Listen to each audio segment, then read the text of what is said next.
are still very much a bit in the dark as far as cryptocurrency is concerned, crypto assets and blockchain technology. But we have just the man to help us unpack all of this. So what they are, how they've been trading, when they've enjoyed the bullish markets, and to unpack the pros and the cons associated with the crypto assets. This afternoon, we're joined by Nkahiseng Oratile Ralepeli, Digital Product Manager, Stablecoin at Absa Corporate and Investment Banking. A very good afternoon to you, Nkahiseng. Good to have you with us this afternoon. So when you look at the Africa Blockchain Report, what would you highlight perhaps as some of the standout trends and the insights revealed in this report?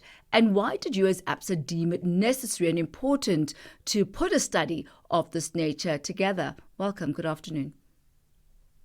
Thanks, Thami, for inviting me. Am I audible first before I go off on a rant? Loud and clear. Thanks so much. So I guess there's a few things that we need to take away from what we've observed out of the report. The first one is you're seeing record-breaking venture capital funding in relation to blockchain technology, but even when you compare it to other sectors, like other fintech sectors. So you're seeing a lot more flows that are targeted toward blockchain solutions and blockchain products. So that's the first observation from the report. The second one is, and this is really interesting for me specifically, is that you're seeing a convergence between blockchain technology and AI solutions more specifically. So you're seeing a lot more companies leveraging artificial intelligence and grouping that with the underlying blockchain infrastructure to offer new services and products to underserved or underbanked communities. So we thought that was a really interesting observation as well.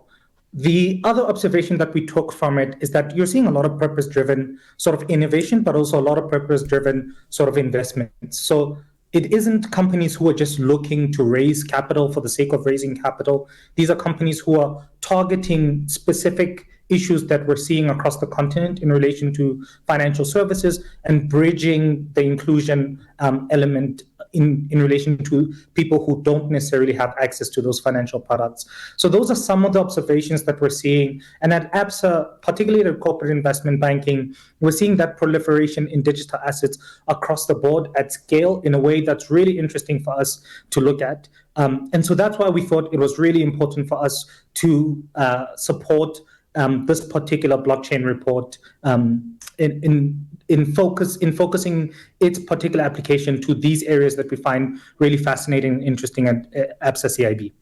Let me come in there. It's Ashraf Garda here in Nkahiseng. Now, of course, we can talk blockchain technology across the world, but we can bring it back to Africa in particular. So how is blockchain technology transforming this critical financial services sector just in the continent of Africa only?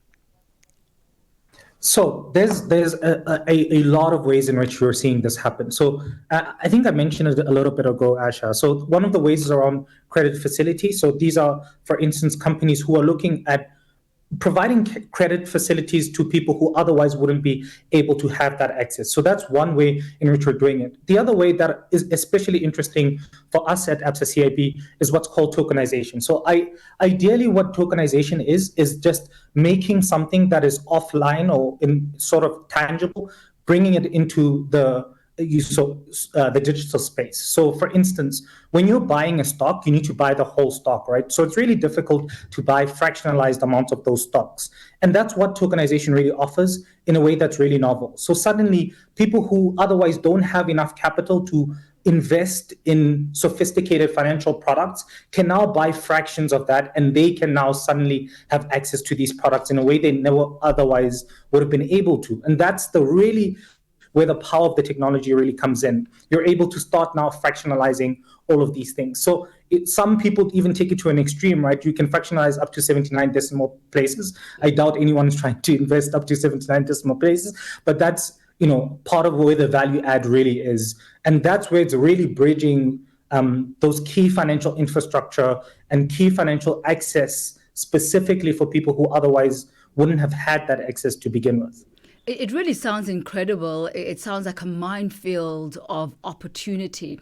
But like everything with opportunity, there's always the flip side of it. And I think that's one of the things that the G20 countries are grappling with right now is how do you ensure that there is, I guess, safety due to the lack of regulatory compliance in the blockchain economy. It's quite vulnerable to risks like money laundering, crypto asset, policy implementation.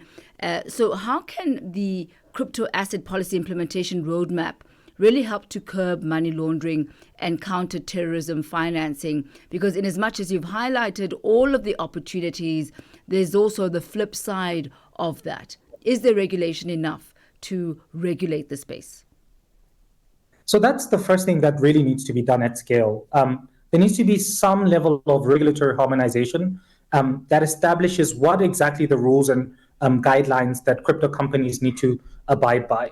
At the moment, there isn't that, right? So there isn't sufficient regulations in each of our markets, specifically as Absa, that really says, okay, this is exactly how you need to implement these solutions in a way that really protects that end user. Ultimately, it's really up to us, I guess, as a financial institution to make sure that we're in the best place as possible to do so. So that's the first one.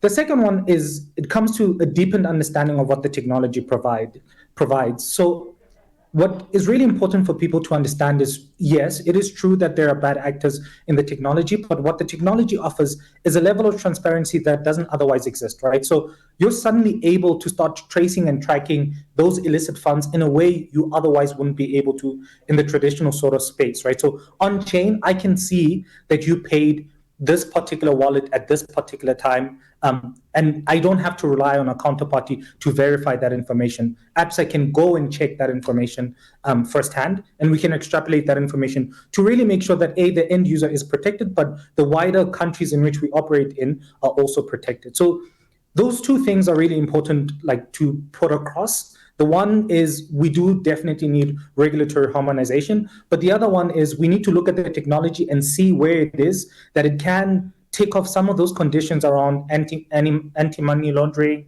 or any identification of those bad actors. And that's really where the unique power of the technology actually exists. If I can just come in there, now, we do know that amongst the countries, Japan, South Korea, India, that's 3 countries that are part of the G20 countries have already embraced the use of cryptocurrencies, right? But there are also, other issues around downsides, which we've touched on already, right? In terms of, balancing financial integrity without stifling innovation, it's an interesting thought about doing that, right? Are there gaps that need to be plugged? Definitely. So we need to understand 3 specific things. So the first one is there needs to be an established amount of trust, and that comes with regulations. Ultimately, the end user can't trust a particular company unless it's licensed and regulated. So that's the first one. The other one, and you just mentioned it now, is there needs to be a really delicate balance between the innovation itself and the regulations that I just mentioned above. Like I said, unlike the other technology stacks that you otherwise would be a company to in how you make traditional payments, this particular technology allows for you to have a unique sense of transparency. So regulations need to take into account just the extent to which the technology itself already can protect the end user and the end customer. So those are some of the ways we need to look at it. And then finally, we need to reduce illicit use. That is the key part that is really important. We need to be able to be in a position where we have both the regulatory and the technology infrastructure to protect the end user. So those are really the 3 top of mind sort of aspects that need there. All of these conversations and discussions, Nkahiseng, are really leading towards the G20 summit, which is taking place in November this year.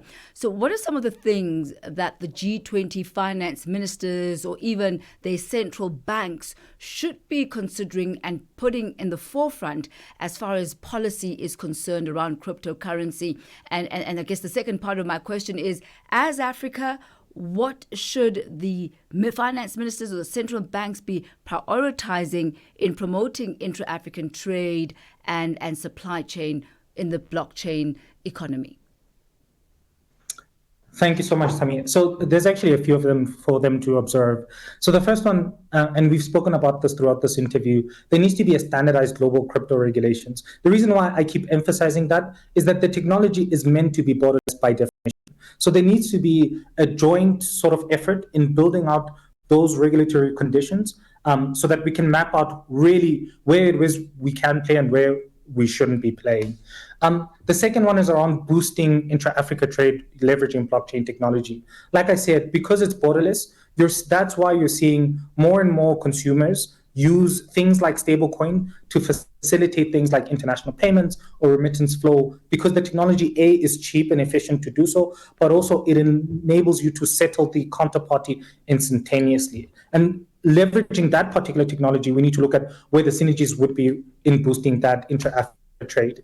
The third one is around championing financial inclusion. That's really important because of the underlying technology provides that access, right? So I gave you an example around tokenization and being able to fractionalize stocks, equities, gold, or any other product really to decimal points enough that people who don't have the capital right now to access those products can suddenly start accessing it. That's the financial inclusion sort of play. And then the other thing is around the technology stack itself, specifically around that regulatory piece. So what the technology also offers you is real-time regulatory access to the international payment instrument or any other financial product, that you can extrapolate that information in real time. And then a regulator doesn't have to wait for end of day reporting or end of month reporting. They can access that information in real time. So those are some of the ways in which you can strengthen sort of that public-private innovation partnership between regulators and the private sector, Right. particularly to build those products that are both innovative but also consumer protection focused. Okay, let's leave it at that. Nkahiseng, Oratile, Ralepeli, thank you for your time. And of course, Thami, as always, thanks for your connection. We'll do it again next week, in fact, yeah, as this unique collaboration between SFM Radio and Channel African, doing this together as in this build-up to, as you've heard, the November G20 summit. So this takes place every single Thursday around this time, 4:15 to 4:30. And I welcome your reaction to all of that. For now, let's get to the news headlines. That's Ashraf, Garda, and myself, Thami, Ngubeni. They're wrapping up our weekly G20 feature, thanking our guest this afternoon, Nkahiseng, Oratile, Ralepeli, Digital Product Manager, Stablecoin at Absa Corporate and Investment Banking. He takes us to exactly 4:30 p.m. Central African time as we head over now to the economics desk, where Chanduko Ligege is standing by with your latest market indicators.